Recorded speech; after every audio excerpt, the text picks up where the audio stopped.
thriving, playing, living life to the fullest. Our mission for Kansans since 2003. We are Kansas Spine and Specialty Hospital, proudly supporting KPTS, Public Television for Kansas. The following program is brought to you by TZ Productions, offering 40 years of media experience.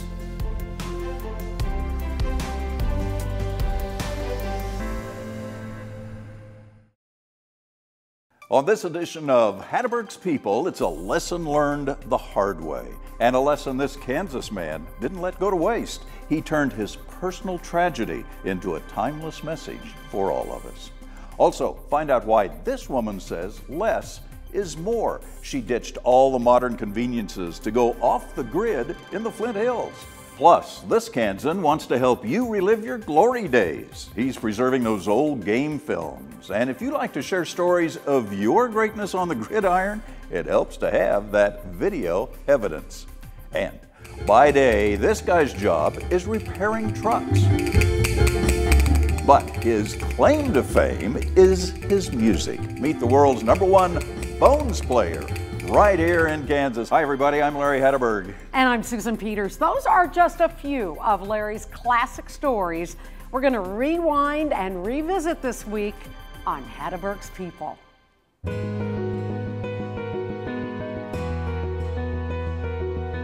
These stories are like old friends. Their lives radiate from the screen like prophets of the past. They were teachers, but not in a classroom. Instead, they taught about life to those around them who cared to listen, and I was their student.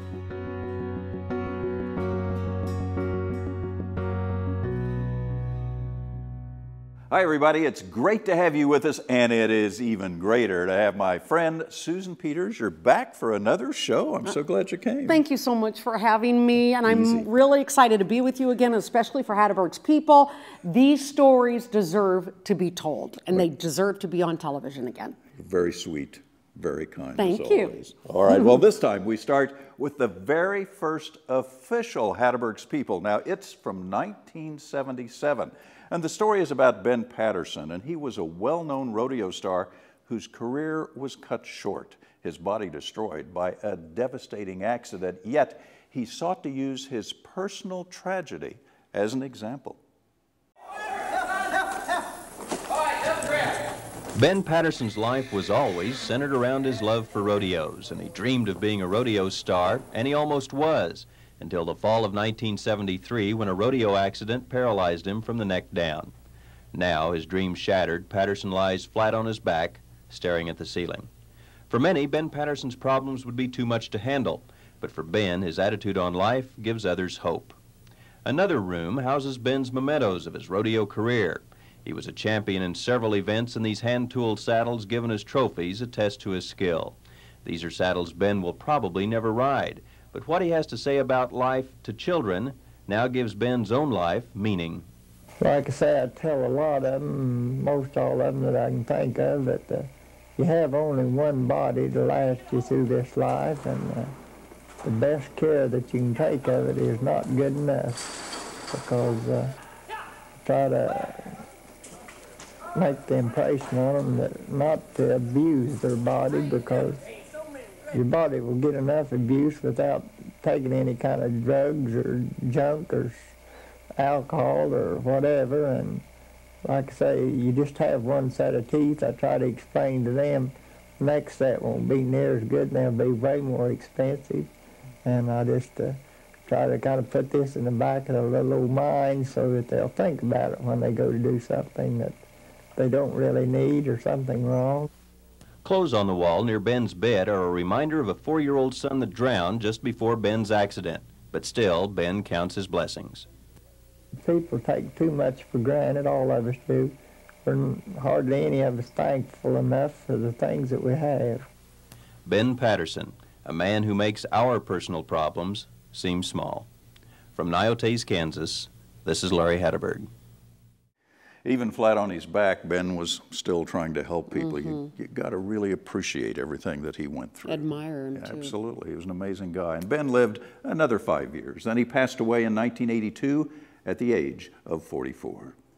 Here's another story that's never been more relevant than right now. Have you ever found yourself so consumed by technology that you just had to step away? I think we all have been there. Well, the woman in this next story did exactly that, and she did it in a big way. This Hatteberg's People is from 2013.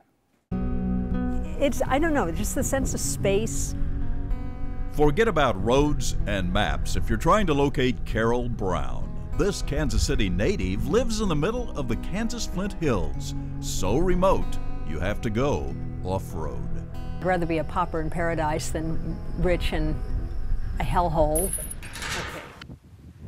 Okay. And I lived in New York City for a while. I've been there, done that. Then once you're through the gate, you cross a stream. Just follow Carol. You don't have to give up your culture to also live simply and get your hands dirty. Carol follows her own life's path, and a physical one as well.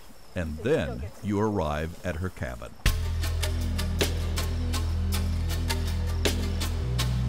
It just seemed like it would solve more problems by living with less.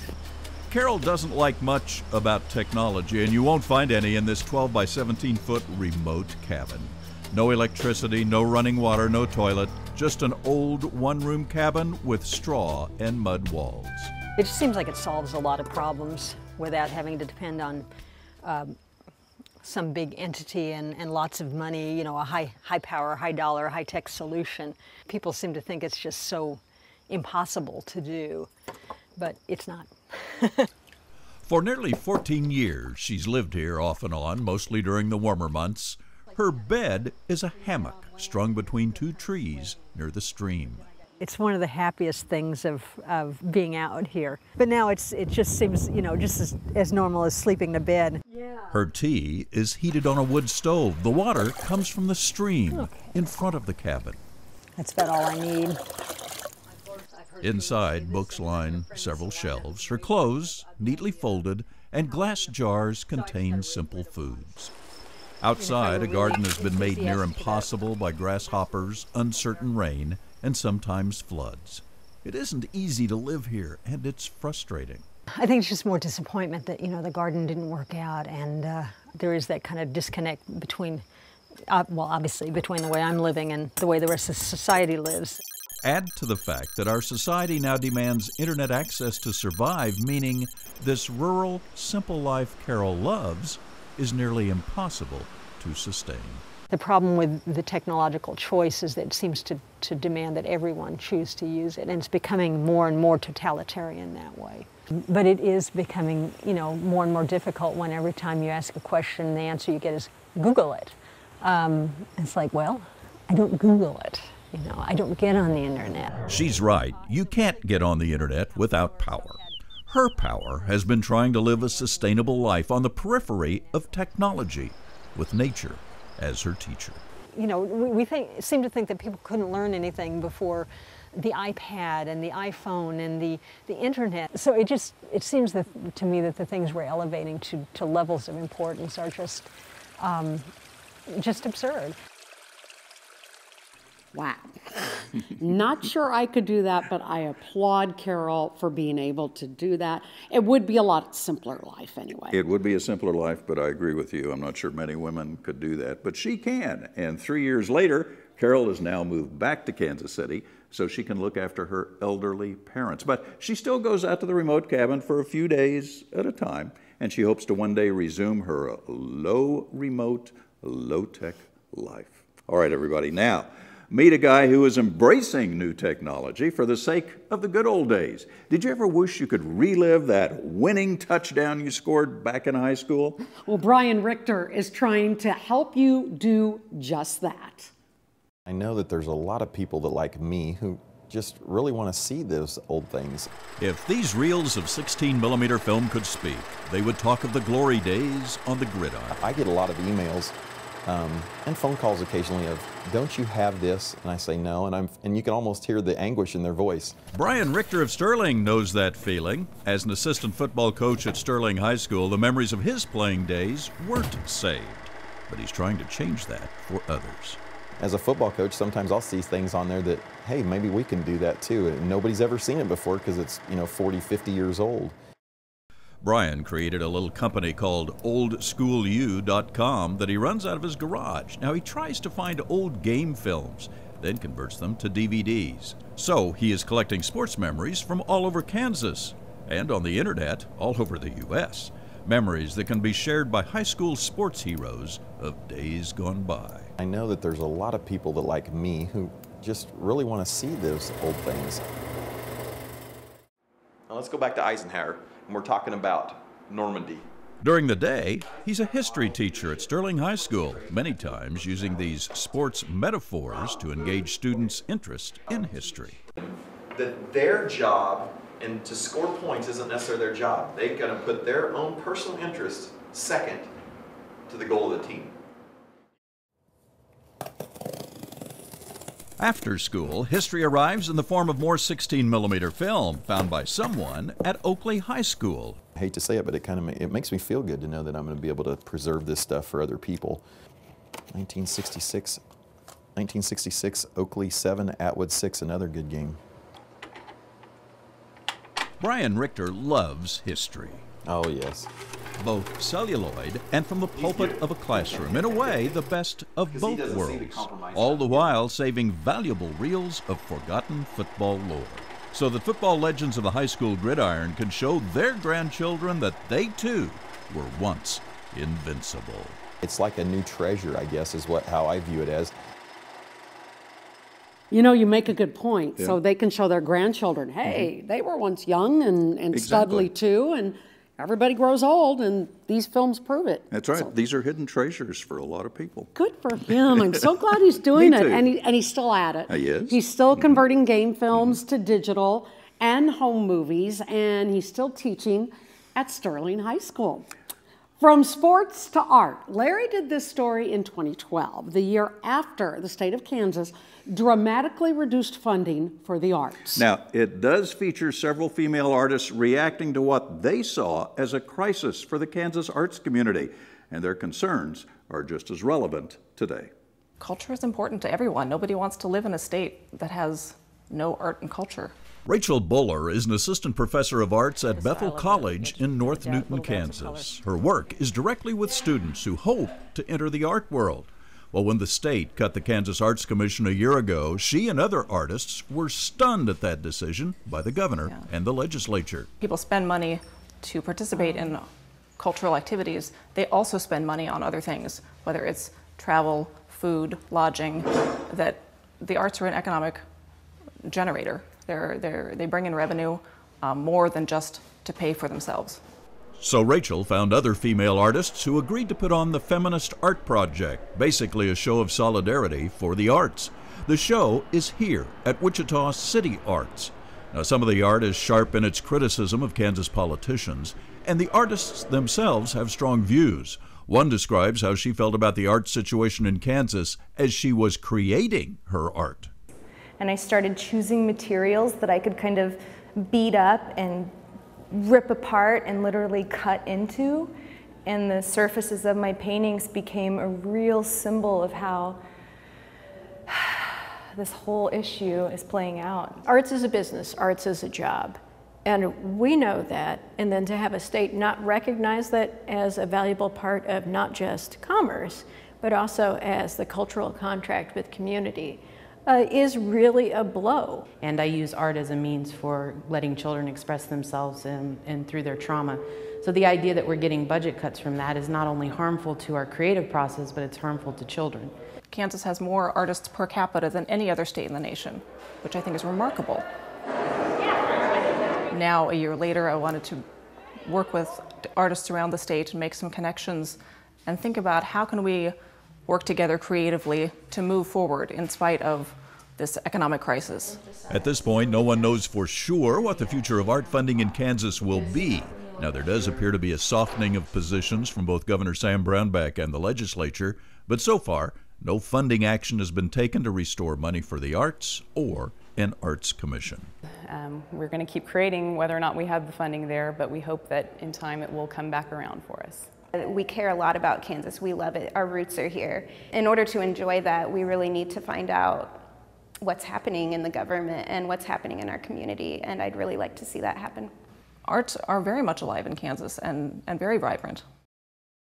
Well, they're trying to use the art to change lives. Meanwhile, Governor Brownback and the legislature have since restored a small amount of arts funding and reestablished an arts commission. And now it's called the Creative Arts Industries Commission. Its aim largely to promote the arts as a profit-making economic development tool. All right, now we go on to a musical artist who plays on the world stage when he's not getting his fingers dirty under the hood of a truck in Winfield. His instrument, you're going to love this. Check it out. Barry Patton is a diesel mechanic. He owns a diesel service and truck repair. Trucks he repairs are large. The work is dirty. But while this is business, this is his passion. Barry is a bones player.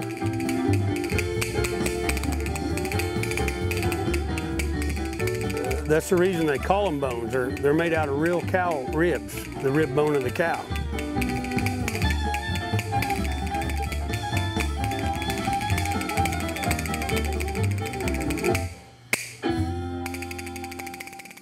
Meanwhile, Barry's garage looks pretty typical.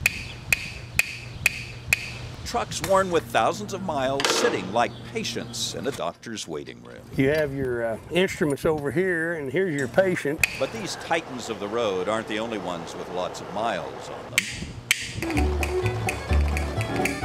In addition to his mechanical abilities, Barry is one of the best bones players ever, maybe the best. These bones between his fingers take him all over the world, as far away as China. He also plays and has made videos with the Byron Berlin Band. But wherever he's at, his bones are not far away. It's in your blood.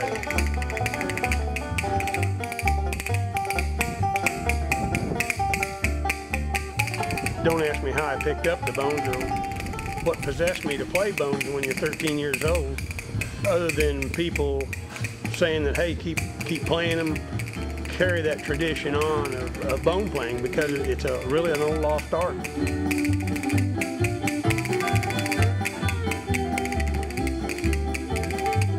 Most people probably enjoy it, and I really do, because it just makes you feel real good that you are doing it.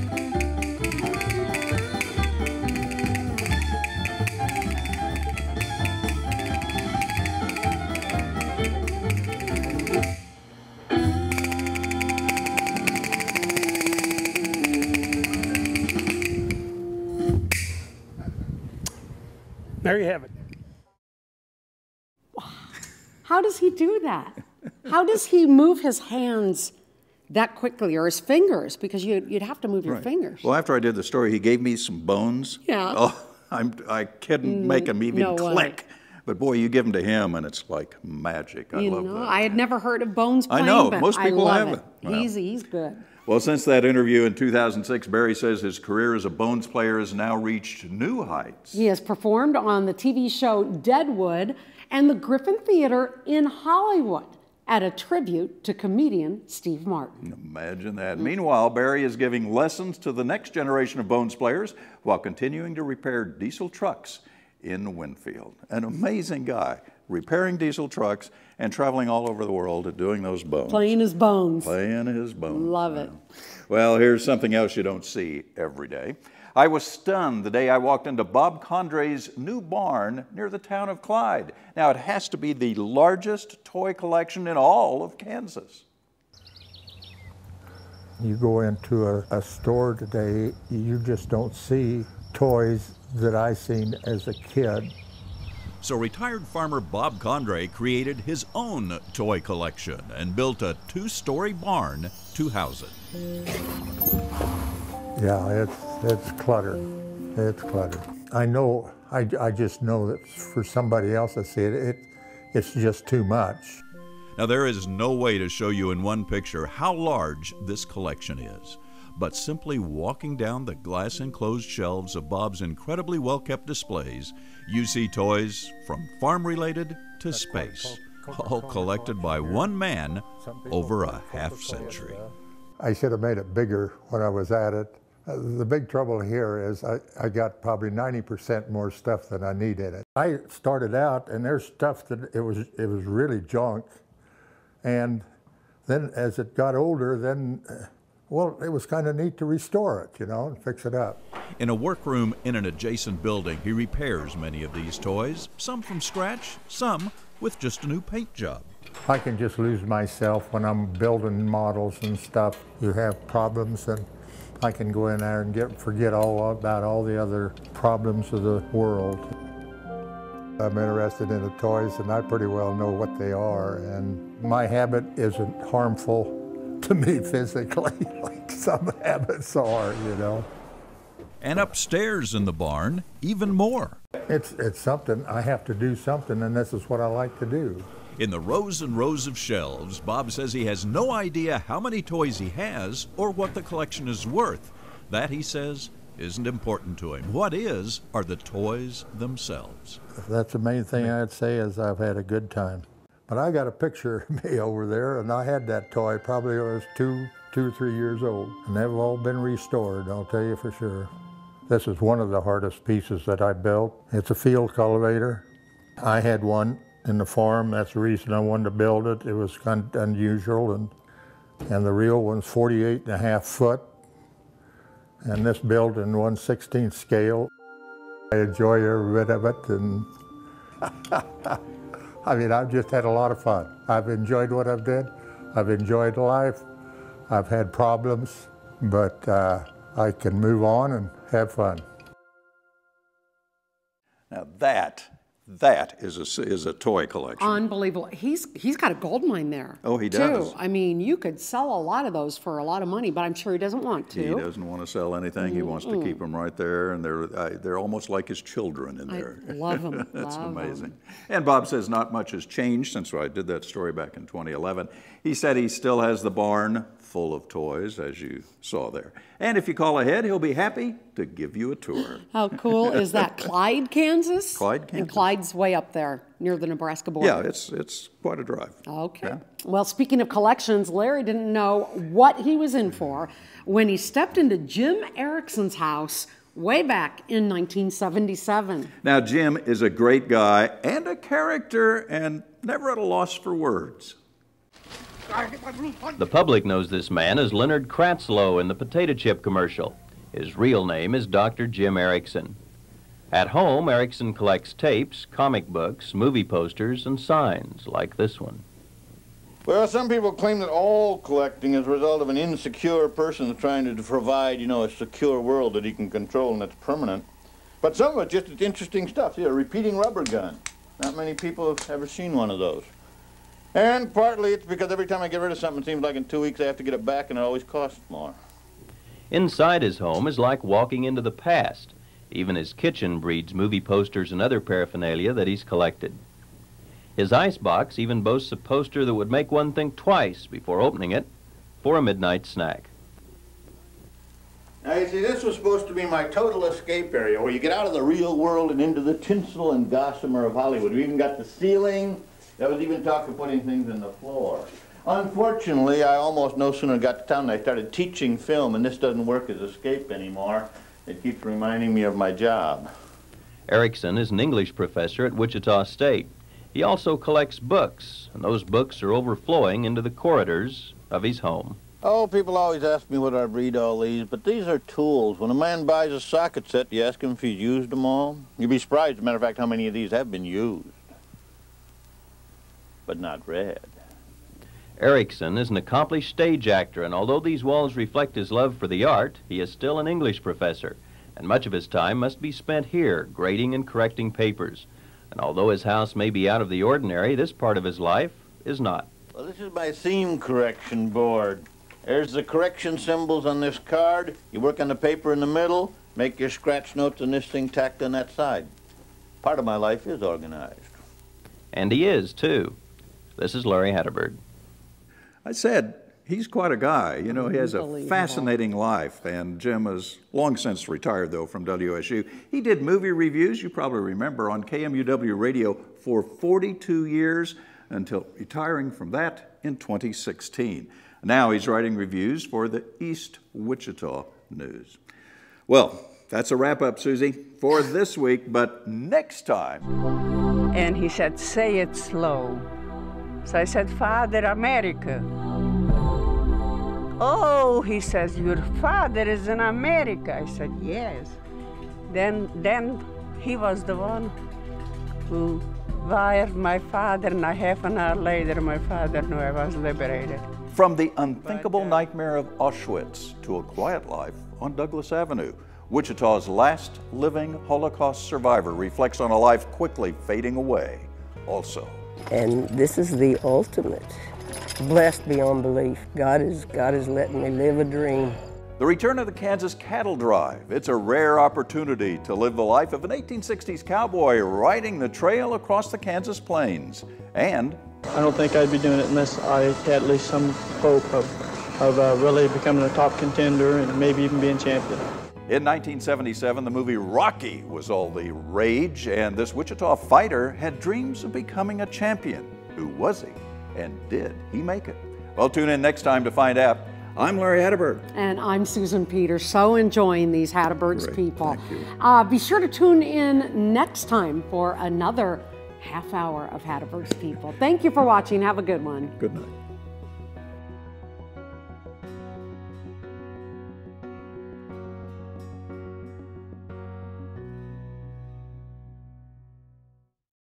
The preceding program was brought to you by TZ Productions, offering 40 years of media experience.